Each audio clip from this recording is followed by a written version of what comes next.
Kita adalah mahasiswa. Mahasiswa adalah suara bagi rakyat Indonesia. Hari ini kita membawa hashtag besar, kita membawa gagasan besar. Indonesia gelap, krisis iklim dan demokrasi. HAM yang dijadikan anak tiri. Apakah ini negara republik hari ini? Maka kita lantangkan suara kita. Maka satu kata yang tepat untuk hari ini kita lantangkan. Lawan! Lawan! Hari ini kita sama-sama melihat negeri ini yang katanya negeri agraris, petaninya miring. Hari ini kita melihat 127 juta hektar hutan yang tersisa 80 juta akan dibabat kembali 20 juta hektar. Hari ini kembali kita melihat tanah negeri agraris ini hanya menjadi ladang bagi negeri lain, bukan bangsa kita. Hari ini sama-sama kita suarakan di mana sejatinya Undang-Undang Pokok Agraria itu hadir. Pasal 33, bumi, udara, langit, daratan, serta atmosfer di dalamnya itu diperuntukkan untuk kemakmuran rakyat Indonesia. Tapi apa yang terjadi hari ini? Rakyat yang mana? Apakah oligarki Prabowo dan Gibran, kroni-kroni mereka yang hari ini justru hanya menjadi raja tanpa mahkota? Apakah itu yang bakal dilakukan mereka?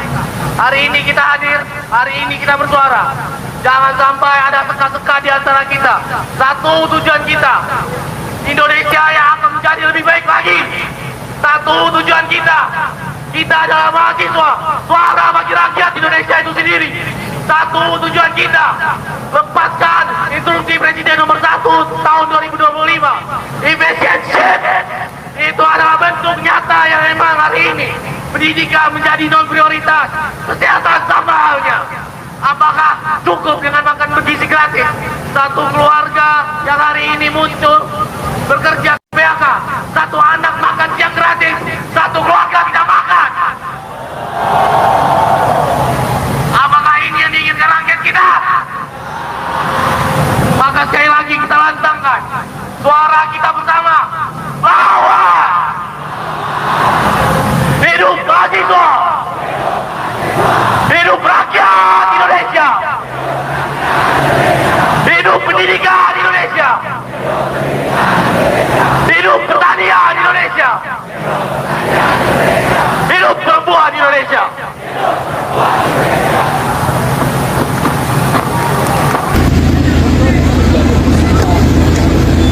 Hidup mahasiswa! Hidup mahasiswa! Hidup rakyat Indonesia! Hidup rakyat Indonesia! Hidup Jokowi! Hidup Jokowi! Kita melihat kemarin pemerintah mengeluarkan kebijakan yang sangat kontroversial, sangat membawa polemik, efisiensi anggaran. Kita tidak pernah meminta untuk ada pengurangan anggaran, bahkan pemerintah masalah untuk mengurangi anggaran di bidang pendidikan, dan itu harusnya tidak boleh. Amanat konstitusi mengatakan bahwa pendidikan itu harus dijunjung tinggi dan harus diberikan kepada seluruh warga negara Indonesia. Tapi kenapa pemerintah malah memotong anggaran itu sebesar pendidikan? Kalau misalkan ini dipangkas, sekarang kita lihat di Jakarta ini masih banyak orang-orang yang tidak mampu untuk berpendidikan, tapi kita lihat di daerah lebih parah lagi. Apalagi kalau ini dipangkas, aduh tolonglah pemerintah dipikirkan lagi. Mereka ini masih pengen punya mimpi yang tinggi untuk berpendidikan, jadi tolong agak-agak dipikirkan mengenai itu. Kita marah, kita punya keresahan karena apa ya?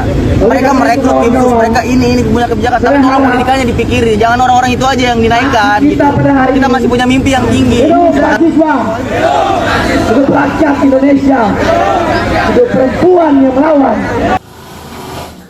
Oke, halo teman-teman, kembali lagi bersama saya di channel ini. Salam NKRI harga mati. Teman-teman, dalam video ini kita telah mendengarkan sebuah cuplikan video yang disampaikan oleh seorang Adiana Pituhulu. Tentunya hal-hal seperti ini menjadi sebuah semangat dan gerakan-gerakan terbaru bagi kita dalam menilai perjalanan politik yang kita baca saat-saat ini, dan ini sulit untuk ditebak. Kenapa saya menyampaikan hal itu?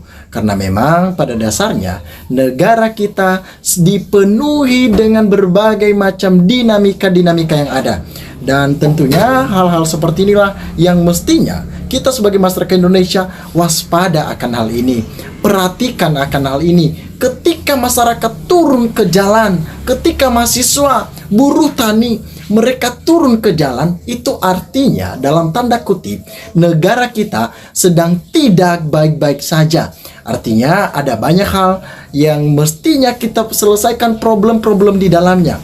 Munculnya dinamika-dinamika berpolitik itu dikarenakan ambisi-ambisi seseorang di kala itu, di masanya, di dalam kepemimpinan dia, melanggar konstitusi, melanggar semuanya yang ada. Para mahasiswa tanya Bang Adian, betapa pedihnya yang dialami demonstrasi 98 di era si omon-omon berkuasa di TNI saat itu. Hidup mahasiswa, hidup rakyat Indonesia, hidup perempuan Indonesia. Mereka-mereka lah yang berada di garda terdepan, yang menyuarakan aspirasi masyarakat. Itu yang kita dukung. Cacatnya demokrasi sekarang ini sudah bukan main-main lagi, teman-teman. Disampaikan komentar di sini, saya rakyat biasa hanya bisa mendoakan dan mendukung perjuangan para mahasiswa. Hidup mahasiswa, hidup rakyat Indonesia, hidup rakyat, bukan hidup Jokowi. Inilah yang diminta masyarakat berkali-kali, beberapa kali mereka mau Jokowi diadililah.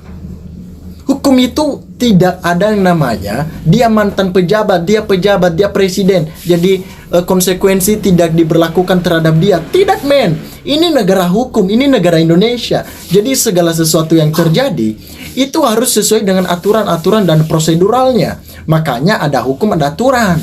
Ya, ketika ada yang melanggar, siapapun dia, baik itu masyarakat biasa, presiden, bahkan mantan-mantan pejabat, wajib mutlak sifatnya itu harus diproses secara hukum, supaya kita bisa percaya dengan hukum yang ada, penegak-penegak hukum, konstitusi yang ada, baik itu MK, MA, Polri, ya, berbagai macam hal-hal yang lain. Mereka harusnya lebih tegas akan hal ini. Jangan masyarakat yang lebih memprioritaskan suatu keadilan.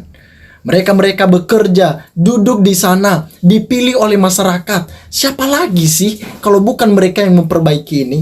Mana bisa, apalah daya masyarakat. Nggak ada apa-apanya masyarakat dibanding dengan mereka. Masyarakat cuma bisa berkoar-koar, menyuarakan A, menyuarakan B. Tetapi keputusan dan kebijakan tersebut itu dilakukan oleh para penegak hukum. Makanya Prabowo harus lebih legowo lah akan hal ini. Jangan cuman omon-omon doang. Kalau tetap kompak dan bersatu mahasiswa dengan rakyat, bukan tidak mungkin dalam hitung minggu atau bulan tujuan akan tercapai. Jangan mundur, jangan takut, jangan lengah. Maju terus sampai titik pengakhiran. Meskipun bertumpah darah di sana, meskipun nyawa pun dilayangkan demi NKRI harga mati. Ada banyak orang-orang yang memperjuangkan semuanya ini. Ada banyak orang-orang yang memberikan semuanya terhadap negara ini. Bagi mereka, negara ini itu adalah suatu hal yang perlu diperjuangkan.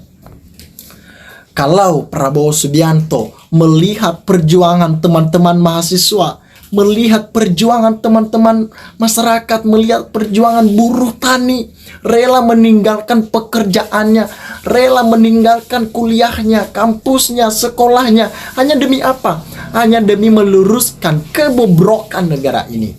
Saya baca 2 komentar setelah ini, teman-teman.